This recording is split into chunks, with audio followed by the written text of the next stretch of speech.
ituturo ko naman isang requested song ulit. Ang pamagat ito ay simple lang na kinanta ni Mystica, requested yan ni paring Let's Eat. And ituturo natin yan guys, sigurado makukuha nyo to. At sa mga hindi pa pala nakasubscribe at napadaan lang, kay pakilike na rin yung ating video, then subscribe. At huwag nyo na rin kalimutan yung bell dyan guys, kasi marami pa akong ituturong mga kanta na posible nyong magustuhan. At sigurado yan guys na matututunan nyo ito, dahil lang itunuturo ko ay pinapasimple ko lang siya, hindi siya masyadong technical pero practical. Okay, simulan na natin. Bale, ganito ang intro guys, yung sisiprahin natin. Pakinggan muna natin.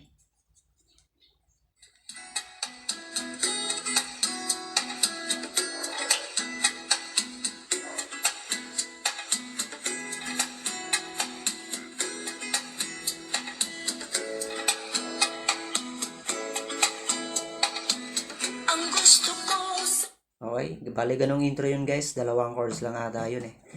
Ang ginawa ko, nilagay ko yung aking capo dito sa ikalawang fret ng ating gitara. Bale ang chords na yun guys ay key of Dion, then G. Pero ang ginagawa doon, di ba ganito yung naririnig natin?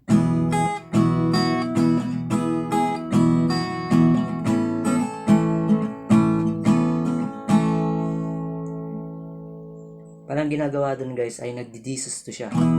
Pero automatic na yun guys, na chord lang yun ng D at G. Pero ang ginagawa doon, D, then D-sus2, G, then G, sus2.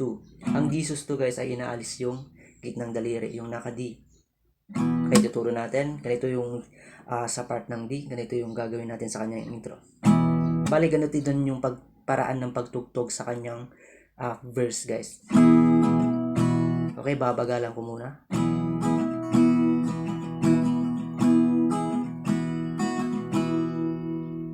Ganun lang. Okay, turo natin. Una, position ka muna ng D. Ganito. Tapos yung pag-strum mo ay down, up, up. Ganun lang. Then, aalisin mo na yung gitnang daliri. Bali, magdi-D-sus2 ka na dito. Then, ang gagawin natin sa strum ay down, up, down, up, down, up, down, up, down. Ganun lang. Pero, mabilis yun guys, mabilis yung pag-strum nyo. Okay, sampulan natin ganito.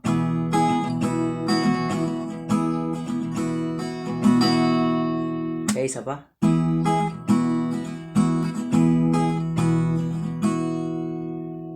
Ganun lang guys, sanayin nyo yan guys ha, sanayin nyo yung strumming na yon.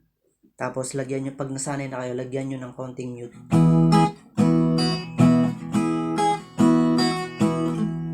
Tapos sa part ng G, guys, ay ganito. Diba galing sa D? Ganito yung G na ituturo ko sa inyo. Yung hintuturo dyan, may iwan dyan. Yung third string nakapindot pa rin sa second fret. Yan. Tapos yung middle finger nyo, dadalhin nyo na sa base ng G. Then yung ring finger nyo ay sa first string, third fret. Bali ganito yung G. Ganito yung G natin dito guys. Okay, diba? Galing D. Yung hintuturo dyan, naka-steady pa rin. Tapos pipindutin ko yung bass ng G. Tapos yung ring finger ko sa first string, third fret. Ganito yung G natin. Yung pag-strum, ganun ulit. Tapos, yung G-sus2 natin guys, aalisin natin yung hintuturo. Ganun. Ganito. Okay, ulitin natin. From D.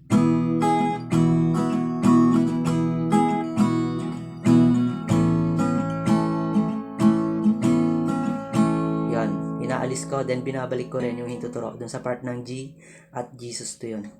Pero kung hindi nyo pa kaya ng diskarte na yan guys, ay pwedeng mag-stick lang kayo sa D at G. Ganito.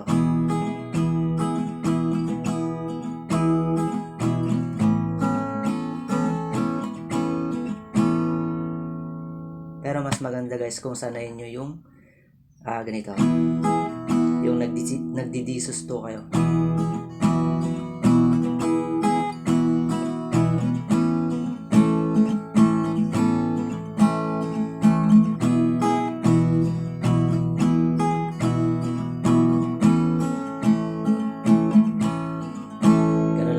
Intro niyan guys. Then, tutungo tayo sa kanyang verse. Ang verse nito guys ay parang ginagawa rin yung intro kanina. Pero ganito yung chords niyan, D, G, at D. Bali 4 times yung uulitin dito sa unang verse niya. Ganun yung pagtugtog guys. Aalis-alisin nyo yung inyong middle finger dyan. Okay? Tugtugin natin. Gusto ko sa lalaki ay di masyado malaki. G. Used to. Ganun guys. Nakikita nyo naman, inaalis ko yung hintuturo, then binabalik ko. Okay? Ang gusto ko sa lalaki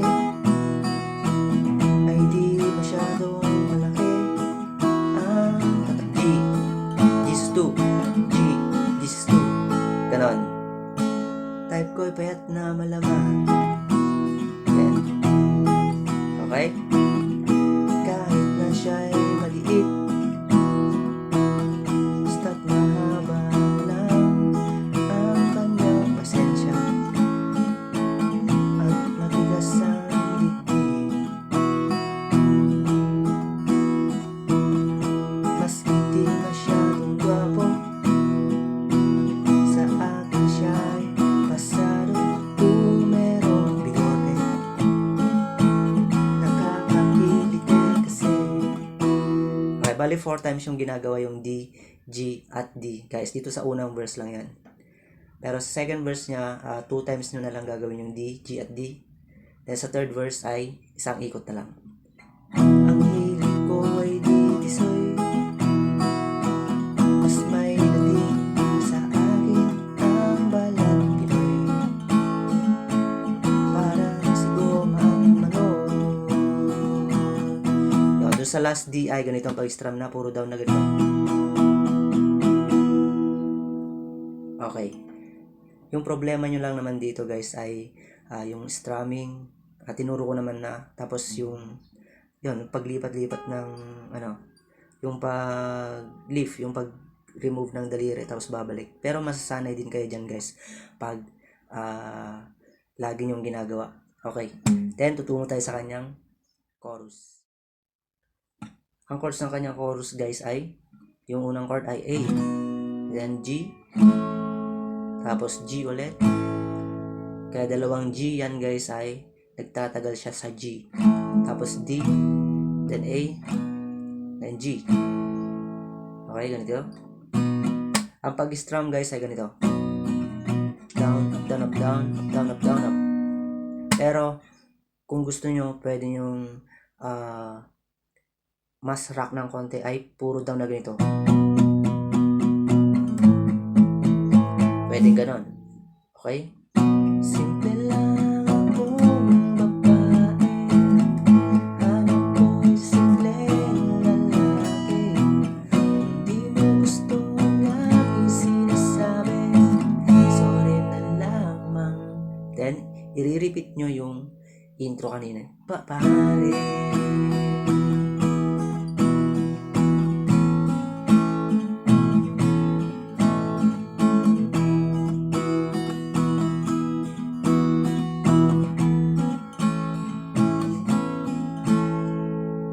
Verse ulit, dalawang beses nyo na lang ulitin.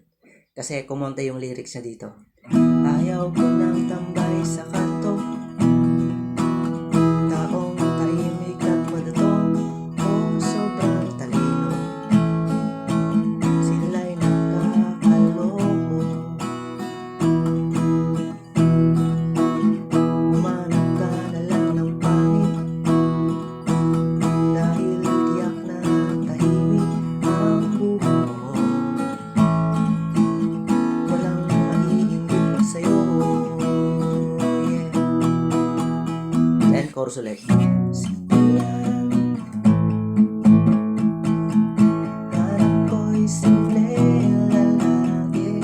Kung di mo gusto ang sinasabi, sorry na lamang pa. Instrumental, ganito. Pare.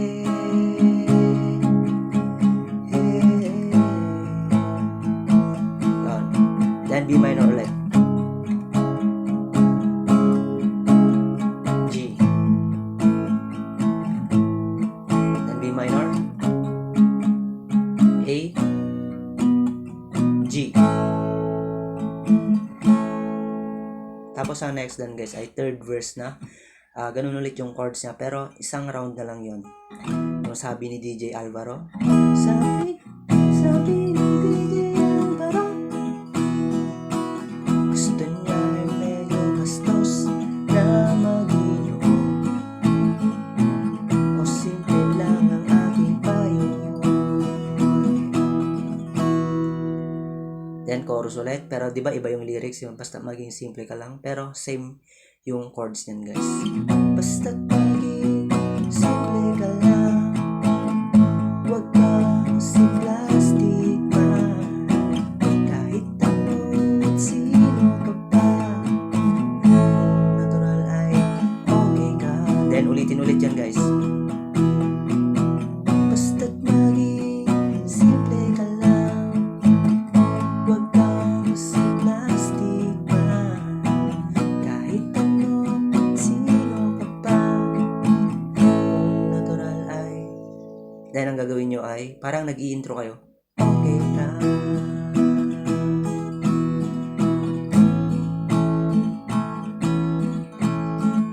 Simple ka lang.